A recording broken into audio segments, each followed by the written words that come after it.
How does one read NISHTANA? I remember over the course of my life, I thought it was 4 questions. Okay,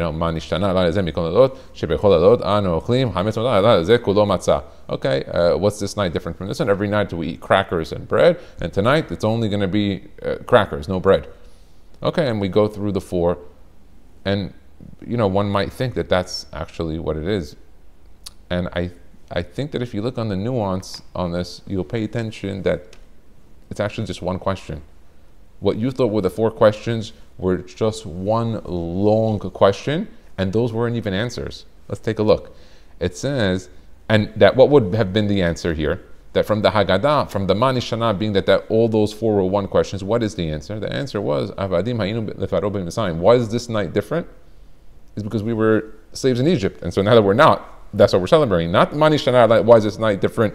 Every night we eat crackers and bread, and tonight we're only going to eat crackers and matzah. No, that's not what. If you take a look at the Sefer Matok for Rabbi Levenstein, he brings this down. He says that when the Beit HaMikdash Harishon, Beit Rishon, was built, the first temple, and it got destroyed, it was 70 years they were in Galut. After the 70 years, the second Beit Sheni was built by Ezra Sofer, and then it got Neherav after 420 years, the second, and now we're almost 1950 plus years.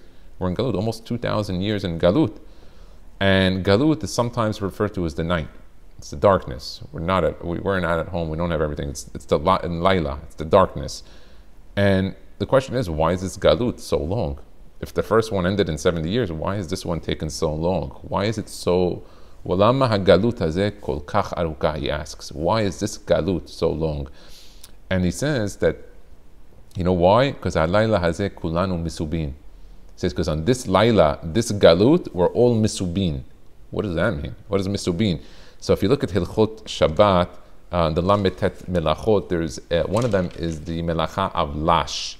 Lash is how a person takes flour and water and he mixes them into a compound and makes a dough. So taking water along with another compound, a flour, and mixing it together, that would be considered Lash.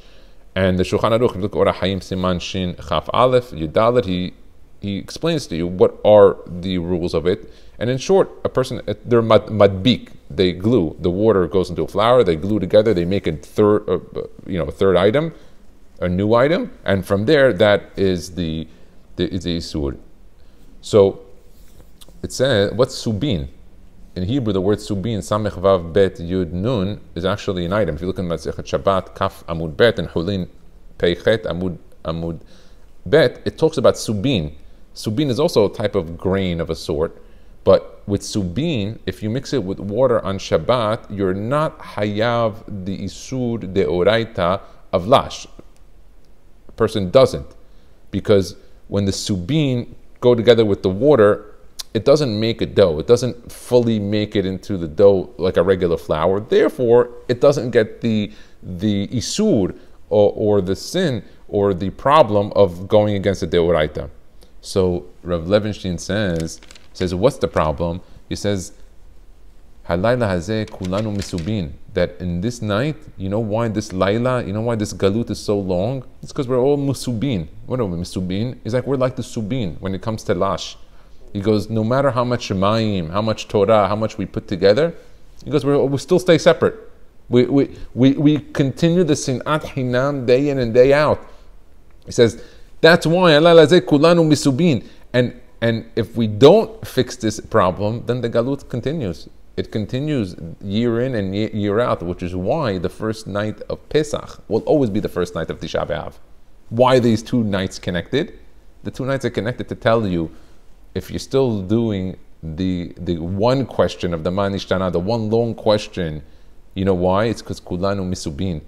You're still a bunch of subins together. You took the water, you mixed the water with the subin, you're not becoming a flour. Even with the water, Mayim is Torah, you didn't become it. Therefore, it's go Tisha B'Av. That same night that you should have fixed it, you're going to come back again on Tisha B'Av, and it's going to have to go through the burning of the temple, of not being together. And this togetherness is the ikad of Nisan, of all believing and coming together. And I think one of my most favorite pesukim was when God says, you know why I love you so much?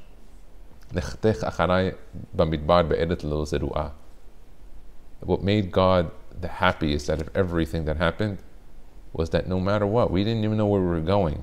And we just said, all right, Moshe Rabbeinu, Moses, Musa, they called him and said, listen, you said it, we follow. God's going to take care of us. And the trust that we gave him in that time was so great, God will never forget it. But God says, listen, when you trusted me, the Egyptians were running after you. It was difficulty. You guys were unified. You had some unification. That unification has to come back. But don't make me have to bring Egyptians to have to do it. Baruch Adonai, Olam Amin V'Amin.